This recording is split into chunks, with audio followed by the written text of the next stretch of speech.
কেমন হয়েছে খেয়ে বলো। হ্যাঁ, ভালো হয়েছে। ভালো হয়েছে। নমস্কার বন্ধুরা, দুর্গা ইজি কুকিংয়ে আপনাদেরকে স্বাগত জানাই। আজ আমি রান্না করব চিকেন, তবে গুঁড়ো মশলা ব্যবহার করব না, ঘরের তৈরি ভাজা মশলা দিয়ে। চলুন আগে মাংসটা ম্যারিনেট করে নিই। ধুয়ে রাখা মাংসতে একে একে লবণ, হলুদ, লঙ্কার গুঁড়ো আর টক দই দিয়ে মেখে নেব, আর একটু সরষের তেল দেব।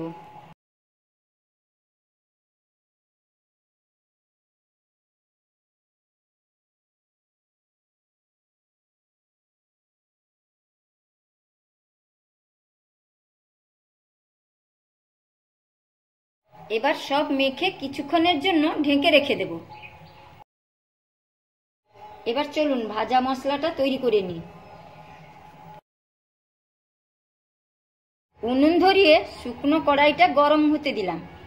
এখানে নিয়েছি গোটা গরম মশলা, যেমন এলাচ, লবঙ্গ, দারুচিনি, একটু জায়ফল, কিছু শুকনো লঙ্কা, তেজপাতা, গোটা জিরে, কিছু মৌরি। এই গোটা মশলাগুলো শুকনো কড়াইতে ভেজে নেব।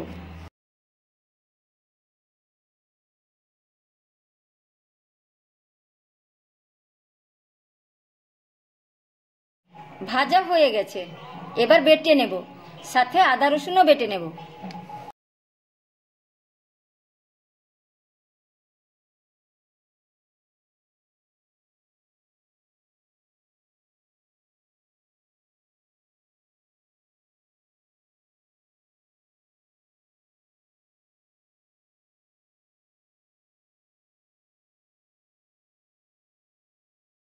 এদিকে মাঝে পেঁয়াজ ভাজার জন্য কড়াটা বসিয়ে দিয়েছিলাম।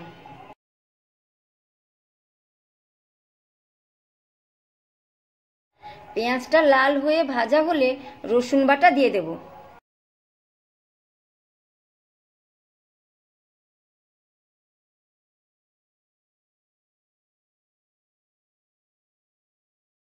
কিছুক্ষণ রসুন ভাজা হলো, আদা বাটাটা দিয়ে দেব।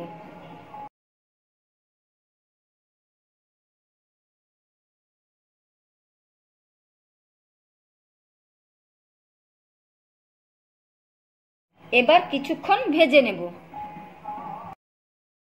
তারপর একটু জল দিয়ে কষে নেব।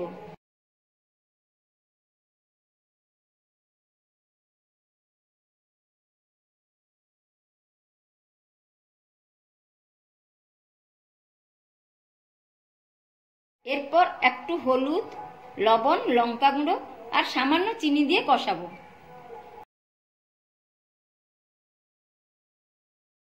চিনিটা মশলা কষাতে দিলে মশলাতে তেলটা ভালোভাবে ছেড়ে যায়।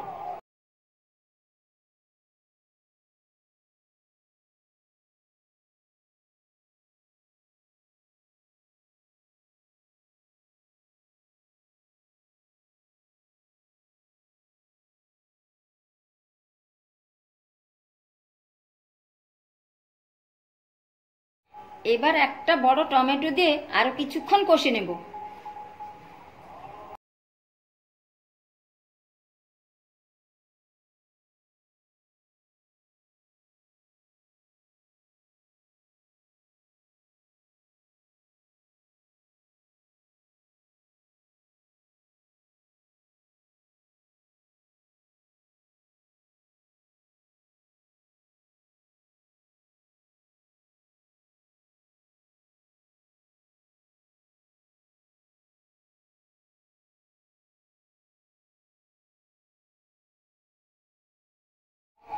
এবার ম্যারিনেট করা মাংসটা দিয়ে দেব। কেটে রাখা আলুও তার সাথে দিয়ে দেব।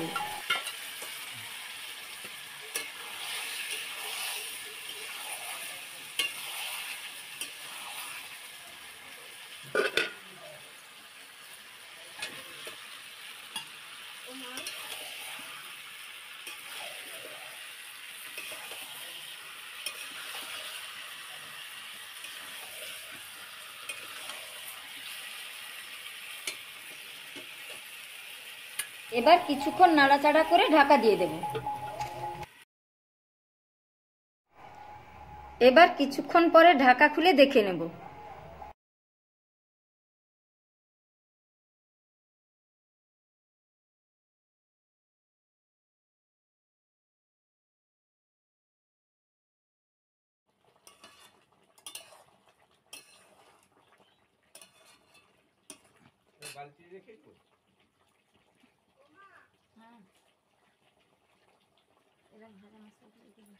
অনেকক্ষণ কষানো হয়ে গেছে, এবার ভাজা মশলার গুঁড়োটা দিয়ে নেড়ে নেব।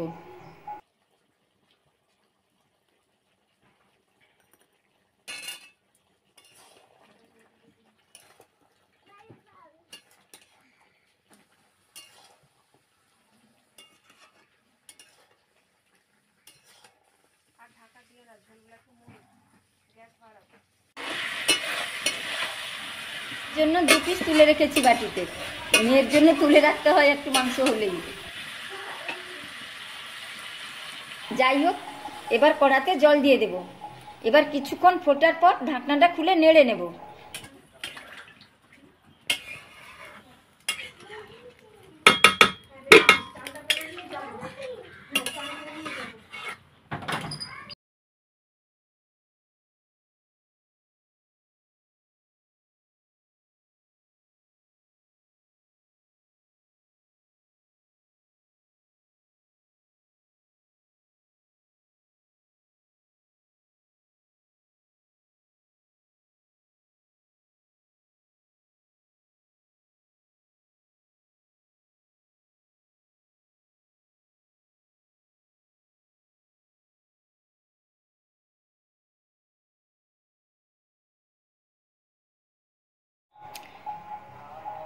মাংস রান্না কমপ্লিট।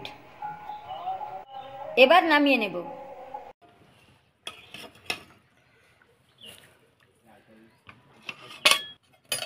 এবার খেতে বসি, চলুন।